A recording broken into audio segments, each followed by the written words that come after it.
Hey, Jules Blessed Vegan, and as always, thank you so much for checking in. And for those who are new, I hope you can benefit from this channel. So, I've been struggling the last couple of days. Kind of an understatement of the year. But on Tuesday, I found out that a dear friend of ours had died. And I was just not completely in shock because she was older, but she wasn't sick. And it was a shock. And then yesterday, I found out that my teaching job died, um, which was a tremendous shock. Like that's, I'm not kidding. A couple of years ago, I moved to the high desert, which I've just been desperately adjusting to and trying to find the best in on behalf of our animals. And I joined a small district. The principal was thrilled to get me. I mean, my gosh, after the interview, she tracked me down and was just like, don't take another job, don't take another job. And so I went ahead and started working. And right away, she got cancer and was out for the entire year. So I had to get to know the assistant principal, who was a joy. And so the first semester, I got all mastery in my observation. The second one, I got all mastery and even one exceptional, which was really impressive. And then this year, the principal came back and she was trying to find her footing. And I was trying to adjust to her because I didn't really know her, but it was fine. And then the first semester, excuse me, I got all mastery and one progressing, which she indicated was just true for the school. Like there was a new standard we were all working towards. And I was like, okay. And then this second semester, just now, both of them showed up. And the day was kind of chaos by all accounts. My kids are soap operas, and I'd made some rookie mistakes of like changing seating right before and making new teams. The kids were kind of off their game. And I ended up getting 2 progressings, but still 6 masteries, right? I mean, certainly not any needs improvements or anything, right? And what that looks like overall is 21 masteries and 3 progressings. So nothing indicated that I was not going to be welcomed back. But they would have to make me permanent in August if they chose to. But I gave up 21 years of stability and $16,000 a year when I moved to the high desert. Just trusting God would provide. And of course, He will provide. I think the hardest thing, I need to get better at just sitting in the muck because people always want to fix it. And sometimes you just have to sit in the discomfort of it, It was kind of funny. I was noticing all those cliches that I accidentally use too. I mostly just want to sit with people and say, yeah, this is a nightmare. And I get that you're hurting, hurt away, But sometimes I do accidentally do all of those. Well, God has a plan. Well, there's nothing, things happen for a reason.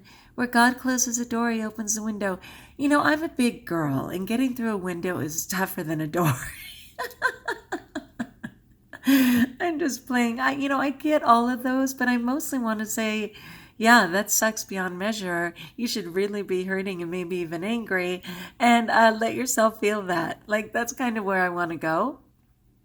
But people are sweet and kind; they really are, and I don't even know where I am with any of this. I'm not going to fight something. I don't want to be with a principal who isn't comfortable with me, but I definitely need a job and a constant paycheck because I've always been the breadwinner. My husband's always worked, but he's had the liberty of varying his work and never made as much or even half of what I make because I've always had the stability of a teaching job. So I don't know what's coming, but for today, I am just like, I'm going to be a lame duck, go back to work and be a lame duck. I'll continue. The best part was that yesterday one of my students won the spelling bee for the 3rd grade and is going on to the district spelling bee. And she may very well win that. She's a talented little kid, but her mother, who's also a teacher, immediately thanked me for being such a great teacher and what a blessing I am. That's the irony. That's always the irony of my life. I will accept that as a 3rd grade teacher, I wasn't in my element. I had never been trained in teaching reading and things like that those little kids need. I mostly teach the heart and the whole person. All right. So in not knowing, here's what I do know. the Bonnie Raitt song. I Can't Make You Love Me. I don't know if that's the name of it, but it's 'cause I can't make you love me if you don't. And you can't make your heart feel something it won't. Here in the dark, in these final hours, I will lay down my heart and I'll feel the power. But you won't. No, you won't. 'Cause I can't make you love me if you don't. Right? God, we all just want to be loved, you know? And I was thinking of that song and how, I'll lay down my heart. I always lay down my heart for all those children. I mean, for all the ones who want stability because their moms are gone, their dads are in jail, people are dead, and they keep saying, "You're going to be back next year, right, Miss McCants?" Because none of our teachers ever come back. Oh, yeah, I'll be back, of course. And those little kindergartners saying, "Miss Cants, I'm going to have you in third grade." Yeah, you will. Of course I'll keep him in my prayers, but I would have loved to have been that stability. And I'll feel the power of God. He never lets me down. I mean, we walk through the nonsense together, right? But I can't make them love me if they don't. All right. Continued prayers, my friends. As always, like if you like, join us if you haven't. Leave messages in the comments. I'd love to support you.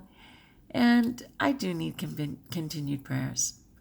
The best thing was that I chose not to eat. There's a million places to stop at to get all my junk and binge food, and I came home and rebounded, did my arm exercises, ate my food, and just said, screw it. I'm not going to falter that way, right? All right. Peace be with you, my friends, and until we talk again, be blessed.